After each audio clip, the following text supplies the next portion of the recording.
tegak berdiri untuk masa depan, memadukan dan mengembangkan keislaman, keilmuan dan keindonesiaan. Serukan UIN, Sunan Kalijaga, unggul dan terkemuka.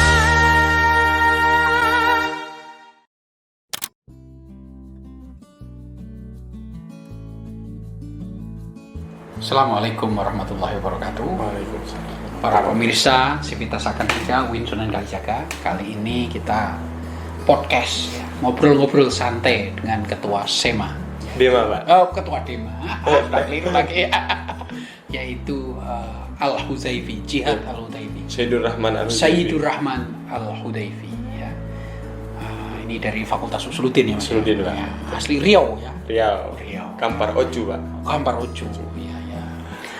Para pemirsa, ini nanti kita ngobrol-ngobrol santai lah bagaimana kegiatannya, siapa ketua SEMA kita ini. Dema. Keliru lagi, Mas. Gak apa-apa. Siapa ketua Dema ini. Oke, mari kita mulai ya. Assalamualaikum, Mas. Waalaikumsalam, Pak. Ya, baik-baik toh? Alhamdulillah. Walaupun kemarin habis sakit, Pak. Oh, sakit apa? Analisisnya suspek COVID sih. Cuman alhamdulillah berdasarkan hasil swab, kita udah swab negatif.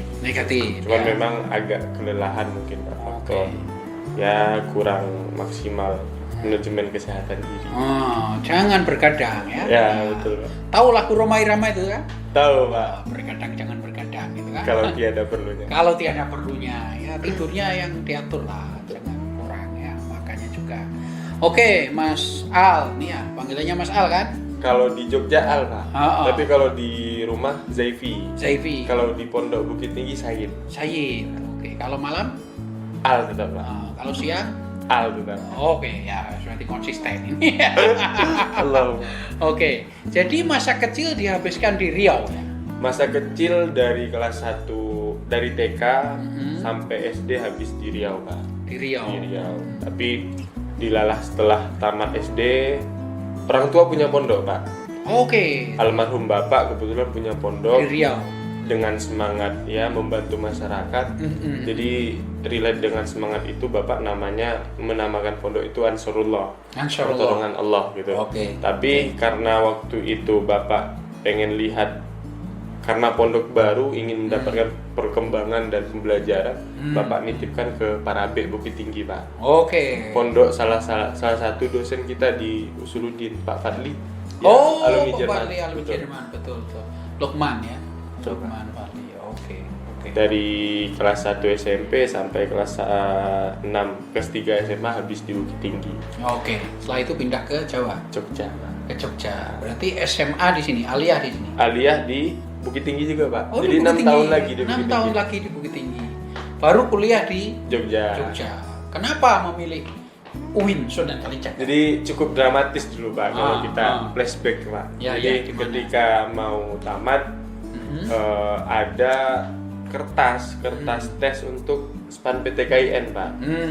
Itu kan dibagikan sama wali kelas. Ya, Jadi ketika dibagikan, ini antara mau dan tidak mau masih, Pak, untuk ngisi, karena waktu itu punya target untuk ke Al-Azhar. Oh, Karena oke. tren di pondok waktu itu Al-Azhar, kalau nggak Al-Azhar ya Madinah, ya timur-timuran lah, Pak. Timur-timuran. Jadi waktu itu setelah beberapa lama merenungkan diri, ini kira-kira mau lanjut kemana, tapi di sela-sela waktu terakhir pendaftaran SPAN PTKIN itu, Pak, tergerak hati, Pak. Coba cek map yang ada di Google, kira-kira kota mana nih yang belum pernah disamperin, belum pernah didatangi. Ternyata Cek dulu Bandung kayaknya pergaulannya nggak kuat gitu, Pak. Oke. Kemudian cek Jogja, ya kalau kata orang sih, Pak, karena belum pernah waktu itu belum pernah ke sini, kata orang sih di Jogja makan murah. Kemudian sering dengar juga kota pendidikan, banyak universitas di sini. Ya. Karena memang basicnya dari pondok, ya akhirnya kita cek UIN Sunan Kalijaga, Pak. Wah. Ngambil pilihan ilmu hadis waktu itu. Qadarallahu masya'a, ternyata memang Tuhan kemudian mentakdirkan di Jogja. Di Mesir digagalkan, Pak. Oke. Nggak diluluskan, tapi dikasih takdir ya sudah kamu di Jogja saja. Oh begitu. Alhamdulillah karena ketemu terima di Jogja, bertemulah sama ayahanda rektor. Ini takdir, ini harus Ya, kita terima. Alhamdulillah Pak. Takdir itu harus diterima ya. Apa namanya, amor fati. Amor Istilah fati. itu. Sering dengar Pak, tapi belum Amor sempat fati. ngecek langsung. Ya. Mungkin Bapak bisa langsung apa namanya spill dikit lah kalau kemarin. Ya, amor fati itu ajaran lama. Ajaran lama. Stoik ya. Stoik ya. Kemudian itu juga diteruskan oleh Friedrich Nietzsche. Nietzsche, tahu. Ya, ya. Oke, mengambil hadis ya akhirnya ya. Nah, berarti judul skripsi sudah ada ini? Sudah ada Pak, cuman karena memang dinamika diri belum selesai, belum sempat diajukan. Nah waktu itu saya kepikiran begini Pak, karena tren di ilmu hadis kan khususnya UIN Sunan Kalijaga ini kan integrasi terkoneksi kan Pak. Jadi di ilmu hadis itu ada satu bidang studinya living hadis. Jadi saya relatekan dengan apa yang terjadi di Pulau Birandang di Kampar, ada yang namanya tradisi marak suwe Pak. Apa itu? Marak suwe itu biasanya jadi di sana ketika ingin panen padi itu Pak, orang-orang tua di sana itu bikin acara seperti arak-arakan. Nah yang diarak ini katanya sih Pak, karena banyak versi, tapi yang saya ambil satu itu ada Al-Quran besar yang itu nanti diarak-arak dan dibacakan doa dan selawat sebelum panen. Okay. Jadi sawah warga di sekitar desa itu nanti dibacakan doa-doa. Dan ada obat-obatan juga Pak. Saya belum pernah lihat langsung, tapi ketika kecil dulu pernah ikut. Tapi lihat obatnya belum Pak. Masih hidup nggak tradisi itu masalahnya? Masih hidup sampai sekarang. Masih hidup. Cuman yang saya sayangkan begini, tradisi ini belum terinventarisir secara bagus Pak. Belum terdokumentasikan secara genealoginya gimana, sejarahnya gimana, dan saya kira yakin ini ada satu value yang itu harus dicek karena ini turun temurun Pak. Dekat sekali dengan tradisi keagamaan dan juga bercampur dengan budaya. Artinya masyarakat di sana itu bisa menerima ini dan dekat sekali dengan dengan agama kita Pak. Baca selawatan, kalau tidak salah kitabnya apa, ada kitab selawat itu yang dibacakan. Nah itu yang pengen saya kaji rencana relate dengan semangat kita juga gitu. Jadi nanti kita coba lah Pak. Ya, berarti living hadis atau living Quran? Living hadis Pak. Living hadis. Sudah dapat pembimbing? Belum Pak. Tapi sudah seminar belum? Belum Pak, belum belum. diajukan. Oke. Tapi itu sangat menarik kalau jadi. Pertama kan itu tradisi yang baik. Betul. Ya, bisa didokumentasikan lewat skripsi. Nah, ini terus rencana S2 atau S3 sudah ada belum? Rencananya sudah ada Pak. Cuman masih searching juga kan Pak.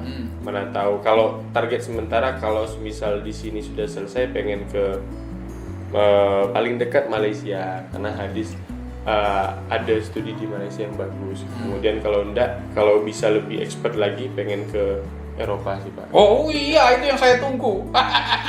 Itu yang teman-teman Jerman. Ya, iya, harus itu ya. Tapi tidak tahu ini jalan setelah ini mana tahu berubah. Gimana? Tiba-tiba dari UIN ambil ilmu hadis pindah ke UI ilmu politik Pak.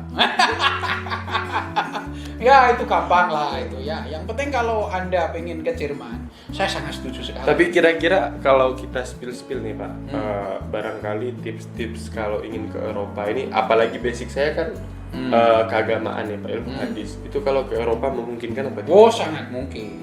Sekarang tinggal TOEFL atau IELTS-nya. Udah pernah tes? Oh kalau TOEFL belum Pak, tapi kalau IKLA sudah. Berapa kira-kira value-nya? Kemarin IKLA itu 490. Wah, itu harusnya 550 kan? Dulu pas tes pertama 509 Pak. Tapi mungkin penurunan karena jarang murojaah. Ya, itu mungkin. Apalagi sekarang sudah ada YouTube, sudah ada banyak buku online itu ya mungkin bisa dipelajari. Jadi emang kata-kata petuah orang dulu tuh terjadi Pak. Jadi di daerah saya itu ada sebuah petuah begini Pak. Hafal kaji, ini bahasa daerah saya Pak.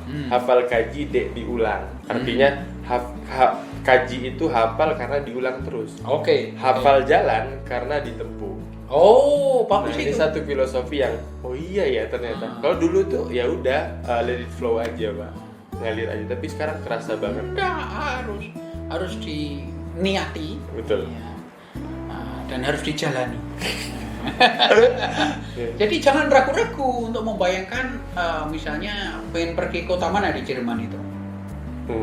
Apa Munchen kali Pak? Ya, kalau Hatis sekarang ke Berlin. Berlin ya Pak? Terus itu ya ke Berlin atau di Nuremberg atau di Bonn, itu bagus itu ya. Jangan ragu-ragu, kalau perlu foto Bonn, Nuremberg atau Berlin pasang di kamar. Tempel di kamar. Jadi ketika bangun, tiap langsung- bangun sambil berdoa. Semoga saya di Allahumma ftah abwaaba Berlin kan? betul ya. Ya gitu caranya ya. Oke, ini sekarang ngobrol-ngobrol tentang kegiatan para mahasiswa ya. Jadi ini sudah berapa bulan menjadi SEMA?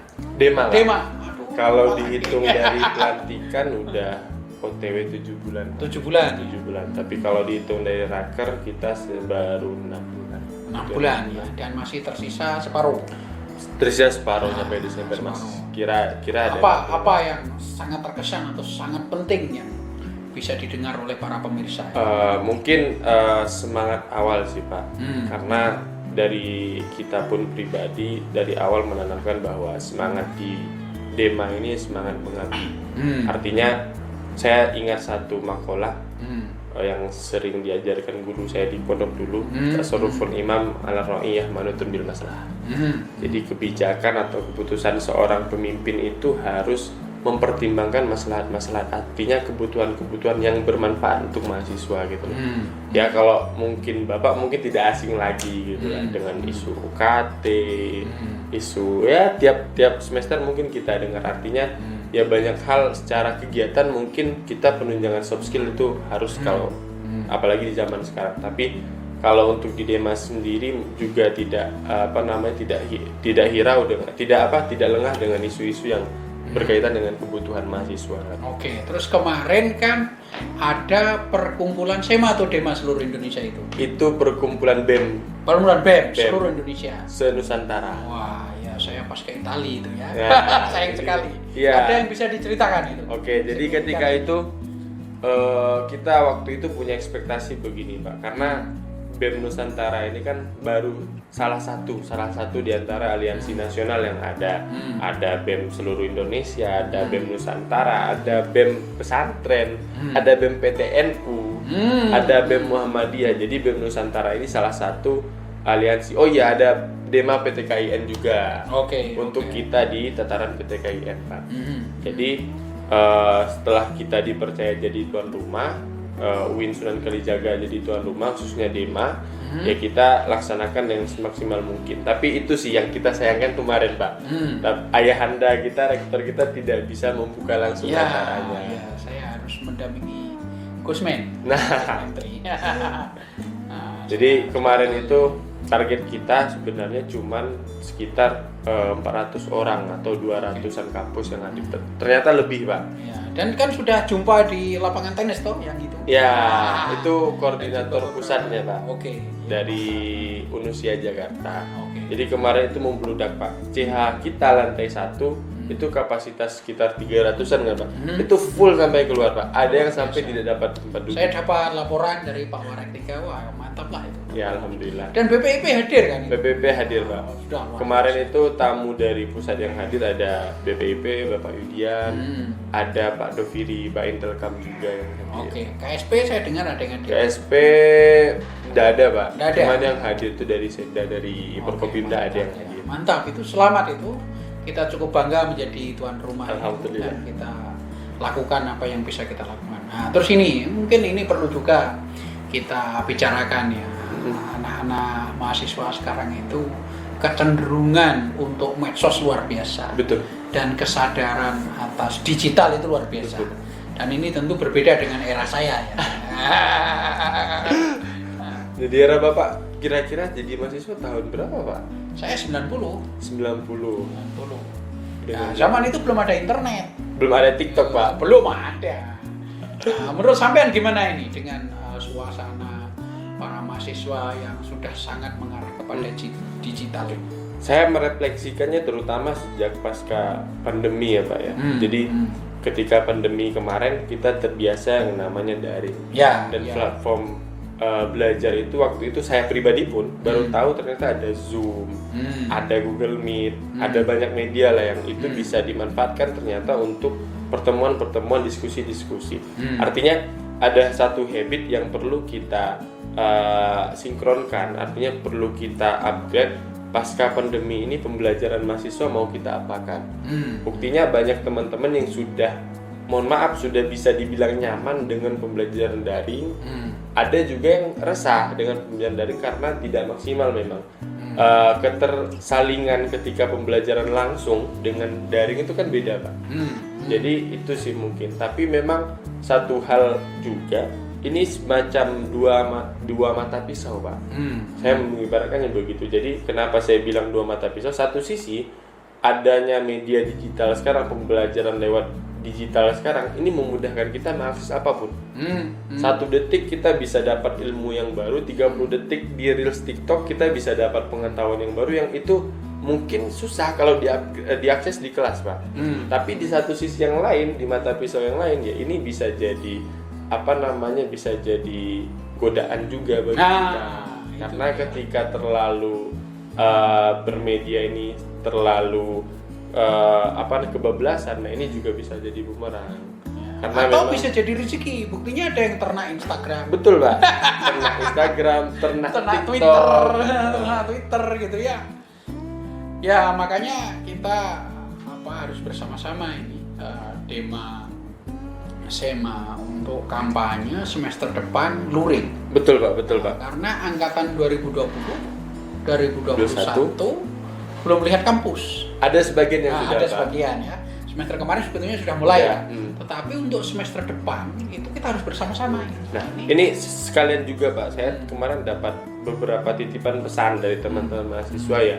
Mas, kalau bisa ya semester depan ini kita luring gitu. Kita pengen ngerasain jadi mahasiswa itu kayak gimana sih gitu. Bahkan kita harus kampanye. Betul Pak. Kita harus kampanye mendorong anak-anak supaya segera balik ke kampus. Ya. Satu. Terus ada pesan dua hal ya. PBAK itu harus mengcover 2 tema. Oke, apa aja itu Pak kira-kira Pak?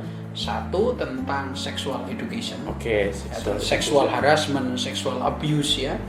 Jadi persoalan seks ini menjadi kepentingan kita saat ini ya. Jangan sampai ada korban, ya jangan sampai ada kasus yang tidak terkendali.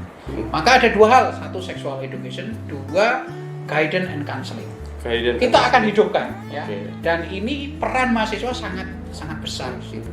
Karena kesadaran seks ini harus kita mulai ya. Bagaimana mengaturnya. Satu. Yang kedua adalah tema keragaman. Tema keragaman. Ini penting untuk para mahasiswa kita supaya mempunyai 2 modal itu untuk menjadi pemimpin masa depan. Betul. 2045 apalagi iya. SMA. Nggak ada yang tahu siapa yang akan jadi presiden, wakil presiden, menteri, gubernur, bupati, parlemen, tokoh masyarakat, pemikir. Jika 2 tema tentang seks dan tentang keragaman itu kita cover, maka itu sudah paling tidak memberi bekal. Itu sebenarnya sinkron dengan apa yang Grand Design kita di Dema juga Pak. Kita di Dema punya Menteri Pemberdayaan Perempuan yang itu fokus dan konsen di wilayah gender, sex education juga, dan itu bisa kita kolaborasikan dengan program-program khususnya di PBAK. Narasi-narasi wacana-wacana itu akan kita sampaikan nanti. Kemudian kalau keragaman ini juga kemarin kita ngadain generasi beragama di tanggal 28 Maret juga, alhamdulillah. Nah ini bukti bahwa kita sama-sama punya visi yang sama ini Pak. Jadi tinggal bagaimana kita meramu dalam konten PBAK, dalam konteks PBAK ini kita mau hidangan bagaimana, kita mau bungkus bagaimana sehingga teman-teman mahasiswa khususnya mahasiswa baru ini punya satu pandangan, imajinasi bagaimana 2 tema ini bisa diinternalisasikan dalam kehidupan sehari-hari. Nah ini penting karena kalian kan calon pemimpin kita. Dan ini kontribusi sedikit dari kita. Betul. Terus ini pertanyaan terakhir Mas. Pertanyaan terakhir. Apa yang sampean cita-citakan nanti setelah dewasa ya 10 atau 15 tahun ke depan. Oke. Ingin jadi apa?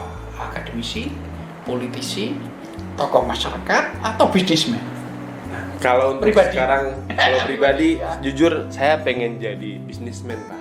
Wah. Karena memang kenapa pengen jadi bisnismen, ya belajar bahwa kebutuhan pertama kali yang harus dipenuhi itu adalah kebutuhan fisiologis, kebutuhan kita sendiri.